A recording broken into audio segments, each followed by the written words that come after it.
Halo para penonton, pertama-tama izin memperkenalkan diri. Nama saya Andes Potipira Tepu dengan NPM 221506180. Saya dari kelompok 1D. Di video kali ini, saya akan membawakan mengenai apa yang telah saya dapat dari percobaan 1, yaitu kombinasi logika. Jadi pada video ini saya akan membahas 4 hal. Yang pertama, pengertian kombinasi logika. Yang kedua, gerbang-gerbang logika. Yang ketiga, ICTTL gerbang logika. Dan yang keempat, contoh rangkaian gerbang logika yang saya buat sendiri. Yang pertama, kombinasi logika. Gerbang logika adalah suatu komponen elektronik dalam rangkaian digital yang mengimplementasikan fungsi-fungsi logika dasar seperti AND, OR, NOT. Gerbang logika digunakan untuk memproses sinyal digital dalam sistem komputasi dan elektronika. Di samping ini ada contoh-contoh dari gerbang logika seperti gerbang logika AND, dan di sini ada juga gerbang logika NOT. Kombinasi logika juga dikenal sebagai rangkaian logika kombinasi, merujuk pada susunan atau rangkaian dari gerbang-gerbang logika yang terhubung bersama untuk menghasilkan suatu fungsi logika tertentu. Dalam kombinasi logika, output dari suatu gerbang logika menjadi input bagi gerbang logika berikutnya, membentuk urutan logika yang lebih kompleks. Kemudian kita masuk ke gerbang dasar AND.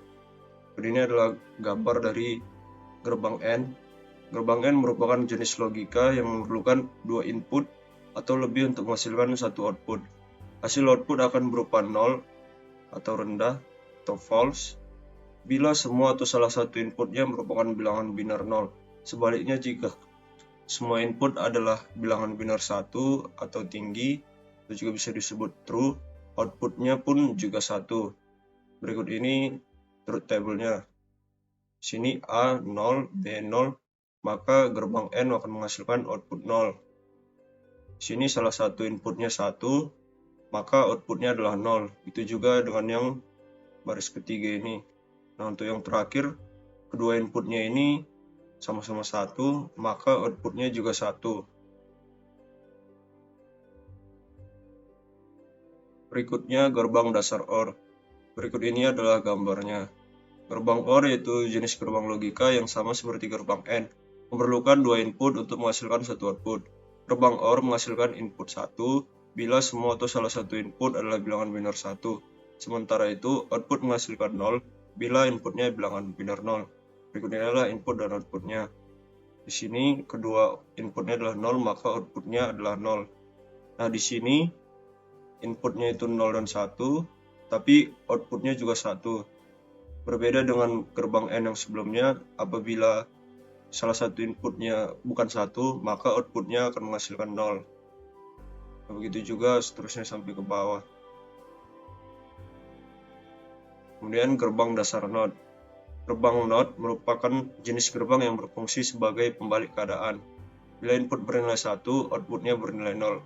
Begitupun sebaliknya, output bernilai 1 bila inputnya bernilai 0. Sini bisa kita lihat input dan outputnya. Seperti yang dibilang, kalau gerbang NOT itu adalah pembalik. Jadi kalau inputnya adalah 0, maka akan dibalikkan menjadi 1. Maka outputnya itu adalah 1. Begitu juga dengan sebaliknya. Kalau inputnya 1, maka outputnya 0. Yang selanjutnya gerbang universal NOR. Gerbang ini menjadi gabungan dari gerbang OR dan NOT. Output yang dihasilkan NOR adalah kebalikan dari gerbang OR. Jadi di sini bisa kita lihat, kalau dia gerbang NOR, keduanya harus 0 supaya bisa menghasilkan output 1. Nah, kalau dia di OR tadi, salah satu aja dari gerbangnya itu 1, maka dia akan menghasilkan output 1. Tetapi karena gerbang NOR itu kebalikan dari OR, maka seandainya dia salah satu inputnya itu 1, maka output yang dihasilkannya adalah 0. Begitu juga apabila kedua inputnya adalah 1, maka output yang dihasilkannya adalah 0. Berikutnya gerbang universal NAND. Jenis gerbang ini merupakan gabungan gerbang AND dan NOT. Artinya nilai output gerbang NAND adalah kebalikan dari gerbang AND. Nah, bisa dilihat kalau dia N, keduanya itu harus 1 supaya dia menghasilkan output 1. Tetapi karena NAND itu kebalikan dari N, maka keduanya harus memiliki input 0 supaya menghasilkan 1. Tetapi jika dia keduanya itu memiliki input 1, maka output yang dihasilkan adalah 0. Nah, begitu juga dengan apabila salah satu inputnya itu 0, maka dia akan menghasilkan 1. Berbeda dengan N, kalau salah satu inputnya itu tadi 0, dia akan menghasilkan 0. Nah, yang berikutnya IC TTL gerbang logika. IC atau Integrated Circuit adalah komponen elektronika semikonduktor yang berisi miniatur rangkaian elektronika yang terdiri dari ratusan, ribuan bahkan jutaan transistor dan komponen-komponen lain. Dalam ukuran mikro atau nanometer, IC ada dua jenis, yaitu TTL dan CMOS. IC TTL adalah menggunakan sumber tegangan yang relatif rendah, yaitu antara 4,75 volt sampai 5,25 volt. Komponen utama IC TTL adalah beberapa transistor yang digabungkan sehingga membentuk dua keadaan, yaitu on atau off. Nah, berikut ini adalah IC TTL dari gerbang dasar N. Di sini bisa kita lihat IC TTL-nya yaitu IC 7408. Di sini ada 14 pin. PCC ini harus positif dan gain ini harus negatif. IC yang digunakan untuk membuat gerbang N yaitu IC 7408 yang terdiri dari 4 buah gerbang logika N. Di sini bisa kita lihat 4 gerbang N-nya. Nah, di sini dia setiap gerbang ini menggunakan 3 pin. Karena gerbang N ini menggunakan 2 pin sebagai input dan 1 pin sebagai output. Sehingga satu IC TTL maka banyak gerbang yang bisa ada di IC TTL. Untuk gerbang dasar N itu ada 4.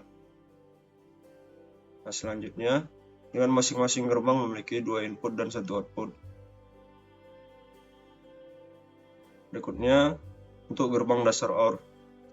IC yang digunakan untuk membuat gerbang OR yaitu IC 7432. Sini kita bisa lihat IC 7432 yang terdiri dari 4 buah gerbang logika OR dengan masing-masing gerbang memiliki 2 input dan 1 output. Berikutnya gerbang dasar NOT. IC yang digunakan untuk membuat gerbang NOT yaitu IC 7404 yang terdiri dari 6 buah gerbang logika NOT dengan masing-masing gerbang memiliki 1 input dan output. Sini bisa kita lihat IC 7404. Nah, berikutnya ini contoh rangkaian gerbang logika. Berikut ini adalah rangkaian yang telah saya buat. Nah, jadi di sini saya sudah membuka Proteus dan saya juga sudah membuat tabel kebenaran dari rangkaian. Nah, jadi di sini saya akan run. Nah, jadi di sini bisa kita lihat kalau ketiga inputnya itu 000 seperti berikut ini, maka output pertamanya itu yaitu 1. Ini saya isi di sini 1. Dan untuk output keduanya itu 0. Nah, kita coba lagi untuk yang selanjutnya 001. Nah, di sini tetap sama. Outputnya 1 dan output satunya 1 dan output 2-nya 0. Berikutnya 010. Nah, di sini kita lihat adanya perubahan. Di output satunya 0 dan di output 2-nya 0. Berikutnya 011. Tetap sama. Output satunya 0 dan output 2-nya juga 0. Berikutnya 100. Tetap sama juga. Output satunya 0 dan output 2-nya juga 0. Berikutnya 101. Nah, di sini dia mengalami perubahan. Output satunya menjadi 1 dan output 2-nya menjadi 1. Berikutnya 110. Mengalami perubahan lagi menjadi 0 dengan 0. Kemudian yang terakhir keduanya ketiga inputnya adalah 1. Nah, di sini dia dua inputnya menjadi 1. Jadi berikut ini adalah truth table dari rangkaian saya.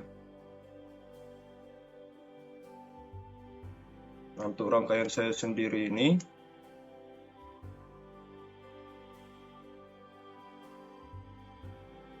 nah di sini coba kita lihat alasan dari outputnya ini adalah 1. Nah, di sini pada input 1 kita bisa lihat alirannya. Di sini dia masuk ke gerbang OR. Di sini dia inputnya, dia di titik 1 ini dia berwarna biru, sehingga kita bisa tahu kalau input yang diterima dari gerbang OR ini adalah false. Nah, begitu juga dengan input kedua yang diterima gerbang OR yang memiliki nama U2A ini. Jadi karena keduanya ini dia memiliki input 0, maka keluaran yang dihasilkannya itu juga 0. Sini bisa kita lihat dia ada di kotak ini yang warna biru. Nah, karena dia di sini lurus, nggak ada perubahan, maka dia masuk ke gerbang NOT. Sini dia input, kita bisa lihat kalau input yang diterima gerbang NOT ini dia berwarna biru, berarti dia itu false. Nah, karena dia gerbang NOT, maka diubahnya menjadi true, yaitu 1. Nah, kemudian berlanjut lagi ke gerbang yang OR yang memiliki nama U2B. Nah, di sini kita bisa lihat kalau input yang pertama itu berwarna merah. Berarti satu input yang diterimanya itu adalah true. Nah, kemudian untuk input yang keduanya kita kembali dulu ke gerbang U1A. Di sini kita bisa lihat kalau dia memiliki titik warna biru. Berarti input pertamanya itu false. Nah, di sini juga kita bisa lihat titik yang keduanya itu di gerbang U1A. Input yang diterimanya juga false. Karena ini gerbang N dan kedua inputnya adalah false, maka dia akan menghasilkan output false. Nah, kemudian berlanjut lagi ini flow-nya berlanjut ke gerbang U2B tadi. Sehingga input kedua yang diterima dari gerbang OR U2B adalah false. Karena salah satu inputnya itu true dan dia adalah gerbang OR, maka dia akan menghasilkan output true. Itulah sebabnya output pertama dari rangkaian logika ini apabila ketiga masukannya adalah false atau 0 adalah 1. Nah, kemudian kita masuk ke output yang kedua. Sini kita bisa lihat kalau garisnya ini dia masuk ke gerbang yang N U1B. Karena dia di sini 0, dan nggak ada dia perubahan langsung menuju ke gerbang U1B, maka input yang kedua yang diterima dari gerbang U1B itu adalah biru atau false. Nah, untuk input yang pertamanya kita bisa lihat dia berasal dari output dari gerbang U1A. Jadi dari output gerbang U1A dia menuju ke input pertama gerbang U1B. Karena ini gerbang N dan kedua inputnya itu adalah false, maka output yang diberikannya juga false. Itu sebabnya outputnya yang kedua itu 0. Nah, kita juga bisa lihat perubahannya. Jadi untuk mengetahui gimana, kita bisa lihat titik-titiknya ini yang merepresentasikan sebagai input dan output dari tiap-tiap gerbang. Nah, kalau untuk yang ini kan tiga masukannya itu true semua. Nah, yang perlu kita lihat itu dua gerbang terakhir ini, apa saja input yang diterimanya. Karena di sini kita bisa lihat kalau gerbang OR U2B, dia salah satu inputnya adalah merah, yaitu true. Sehingga output yang dihasilkannya adalah true juga. Sehingga input satunya itu 1. Dan untuk gerbang N U1B, kedua input yang diterimanya itu adalah true. Sehingga output yang diberikannya adalah true juga. Nah, itu saja untuk penjelasan saya. Sekian dan terima kasih.